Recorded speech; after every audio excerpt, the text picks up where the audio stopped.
बाल राम कथा। अवधपुरी में राम। यह कथा अवध की है, बहुत पुरानी है। अवध में सरयू नदी के किनारे एक अति सुंदर नगर था, अयोध्या। सही अर्थों में दर्शनीय, देखने लायक, भव्यता जैसे उसका दूसरा नाम हो। अयोध्या में केवल राजमहल भव्य नहीं था, उसकी एक एक इमारत आलीशान थी। आम लोगों के लिए घर भव्य थे, सड़कें चौड़ी थी, सुंदर बाग बगीचे, पानी से लबालब भरे सरोवर, खेतों में लहराती हरियाली, हवा में हिलती फसलें सरयू की लहरों के साथ खेलती थी। अयोध्या हर तरह से संपन्न नगरी थी। संपन्नता कोने कोने तक बिखरी हुई, सभी सुखी, सभी समृद्ध। दुख और विपन्नता को अयोध्या का पता नहीं मालूम था, या उन्हें नगर की सीमा में प्रवेश करने की अनुमति नहीं थी। पूरा नगर विलक्षण था, अद्भुत और मनोरम। उसे ऐसा ही था होना था। वह कौशल राज्य की राजधानी था। राजा दशरथ वहीं रहते थे। उनके राज में दुख का भला क्या काम। राजा दशरथ कुशल योद्धा और न्यायप्रिय शासक थे। महाराज अज के पुत्र, महाराज रघु के वंशज, रघुकुल के उत्तराधिकारी। रघुकुल की रीति नीति का प्रभाव हर जगह दिखाई देता था। सुख समृद्धि से लेकर बात व्यवहार तक लोग मर्यादाओं का पालन करते थे, सदाचारी थे।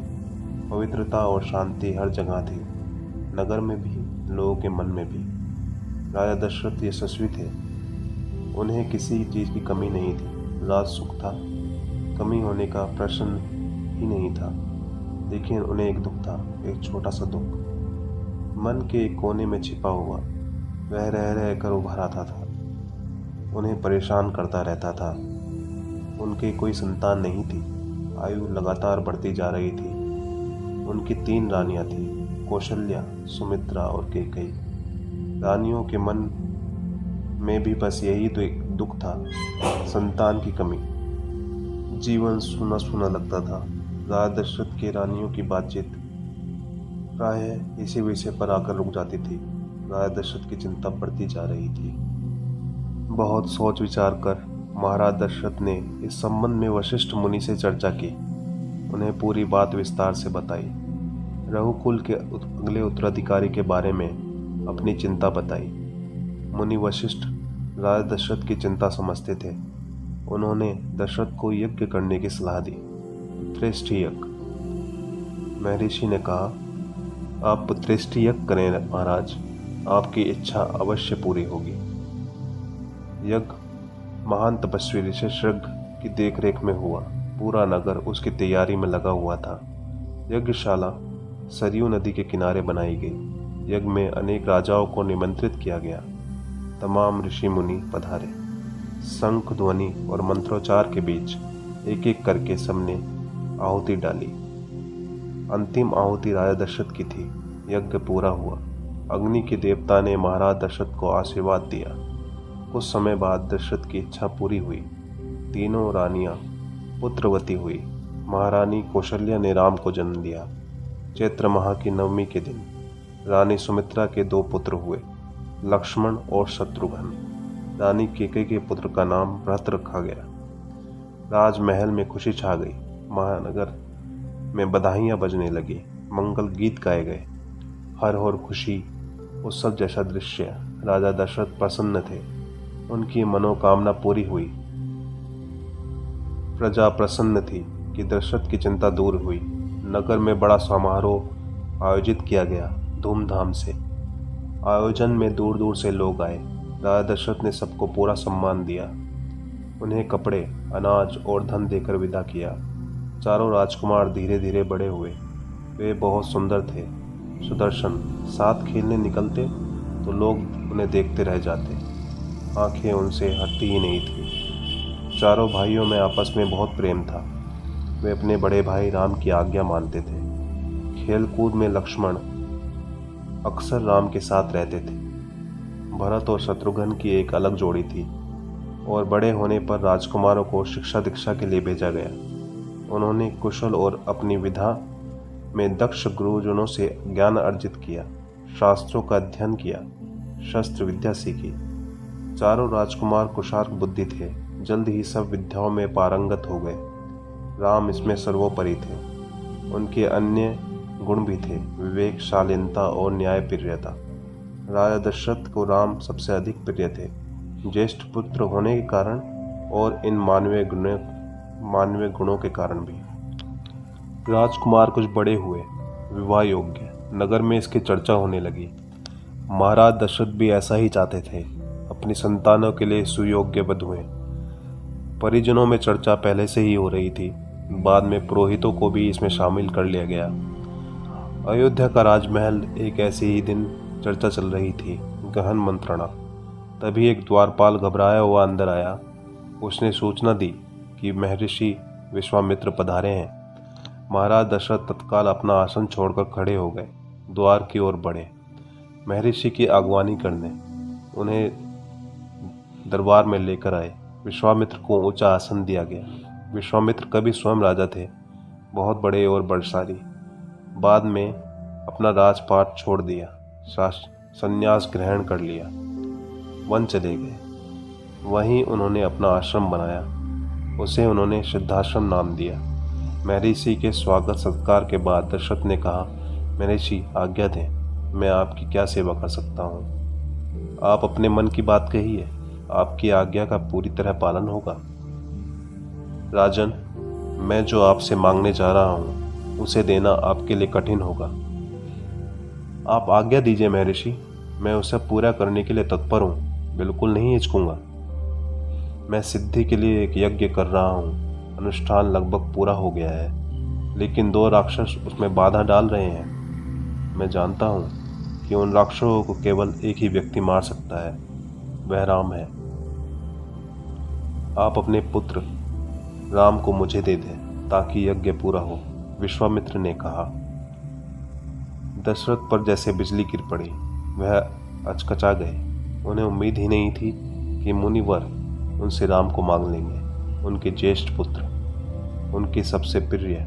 दशरथ चिंता में पड़ गए। विश्वामित्र दशरथ की दुविधा समझ रहे थे। उन्होंने कहा, मैं राम को केवल कुछ दिनों के लिए मांग रहा हूँ, यज्ञ 10 दिनों में संपन्न हो जाएगा। महाराज दशरथ दुखी हो गए। पुत्र वियोग की आशंका से कांप उठे। दरबार में सन्नाटा छा गया। दशरथ की दशा देखकर मंत्री चिंतित थे, वह चुप थे। महर्षि वशिष्ठ शांत थे। इतने में दशरथ कांप कर बेहोश हो गए। होश आया तो डर के कारण मूर्छित होकर दोबारा गिर पड़े, संज्ञा शून्य में पड़े रहे। महर्षि विश्वामित्र का क्रोध बढ़ता जा रहा था। दरबार शंकित था किसी अनिष्ट की आशंका से। वे कुछ समझ नहीं पा रहे थे। महर्षि और महाराज के बीच संवाद में कुछ बोलना उचित भी नहीं था। मुनि वशिष्ठ चुपचाप आकर महाराज दशरथ के पास खड़े हो गए। थोड़ी देर बाद दशरथ उठे। स्वयं को संभालते हुए उन्होंने महर्षि से विनती की, महामुनि, मेरा राम तो अभी 16 वर्ष का भी नहीं हुआ है। वह राक्षसों से कैसे लड़ेगा? राक्षस मायावी है। वह उनका छल कपट कैसे समझेगा? उन्हें कैसे मारेगा? इससे अच्छा कि आप मेरी सेना ले जाएं, मैं स्वयं आपके साथ चलूं, राक्षसों से युद्ध करूं। महर्षि विश्वामित्र ने कोई प्रतिज्ञा व्यक्त नहीं की। क्रोधित थे, पर उन्हें व्यक्त नहीं कर रहे थे। उन्हें अपने यज्ञ के नियम याद थे। क्रोध करने से यज्ञ खंडित हो जाता, अनुष्ठान अधूरा रह जाता। मैं राम के बिना नहीं रह सकता महामुनि, एक पल भी नहीं।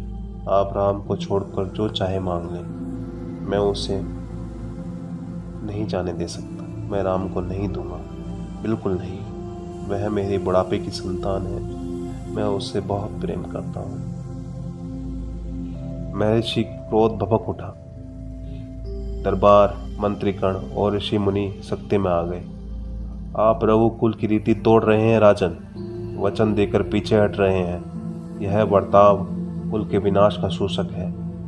आप जानते हैं कि मैं स्वयं दुष्ट राक्षसों का संहार कर सकता हूँ, लेकिन मैंने संन्यास ले लिया है। अगर आप राम को नहीं देंगे तो मैं यहाँ से खाली हाथ लौट जाऊंगा। बात बिगड़ती देख मुनि वशिष्ठ आगे आए। महाराज दशरथ को समझाया। राम की शक्ति के बारे में, प्रतिज्ञा तोड़ने के संबंध में, महर्षि विश्वामित्र के साथ रहने पर राजकुमार को होने वाले लाभों के बारे में। राजन, आपको अपना वचन पूरा करना चाहिए। रघुकुल की रीति यही है। प्राण देकर भी अपने पूर्वजों ने वचन निभाया है। आप राम की चिंता ना करें। महर्षि के होते उनका कोई कुछ नहीं बिगाड़ सकता। महाराज दशरथ की चिंता कुछ कम हुई, पर मन अभी भी खिन्न था। पुत्र विछोह का दुख सभी तर्कों पर भारी पड़ रहा था। गुरु वशिष्ठ ने कहा, महाराज, महर्षि विश्वामित्र सिद्ध पुरुष हैं, तपस्वी हैं, अनेक गुप्त विद्याओं के जानकार हैं। वे कुछ सोच कर ही आए हैं। राम उनसे अनेक सभी विद्याएं सीख सकेंगे। राम को महर्षि विश्वामित्र के साथ जाने दें। राम को उन्हें सौंप दें। दशरथ ने मुनि वशिष्ठ की बात दुखी मन से स्वीकार कर ली, लेकिन वह राम को अकेले नहीं भेजना चाहते थे। उन्हें विश्वामित्र से आग्रह किया कि वे राम के साथ उनके छोटे भाई लक्ष्मण को भी ले जाएं। महर्षि विश्वामित्र ने महाराज का यह आग्रह स्वीकार कर लिया। राम और लक्ष्मण को तत्काल दरबार में बुलाया गया। महाराज दशरथ ने उन्हें अपने निर्णय की सूचना दी। दोनों भाइयों ने उसे सहर्ष स्वीकार कर लिया, सिर झुकाकर आदर सहित। इसकी सूचना माता कौशल्या को दी गई। बताया गया कि राम और लक्ष्मण वन जा रहे हैं महर्षि विश्वामित्र के साथ। नितांत गंभीर माहौल में चिंतन हुआ। शंख ध्वनि हुई, नगाड़े बजे। महाराज दशरथ ने भावुक होकर दोनों पुत्रों का मस्तक चूमकर उन्हें महर्षि को सौंप दिया। दोनों राजकुमार बिना विलंब किए महर्षि के साथ चल पड़े, बीहड़ और भयानक जंगल की ओर। विश्वामित्र आगे आगे चल रहे थे, राम उनके पीछे थे। राम लक्ष्मण से 2 कदम आगे थे। अपने धनुष को संभाले, पीठ पर तरकश बांधे, कमर में तलवारें लटकाए।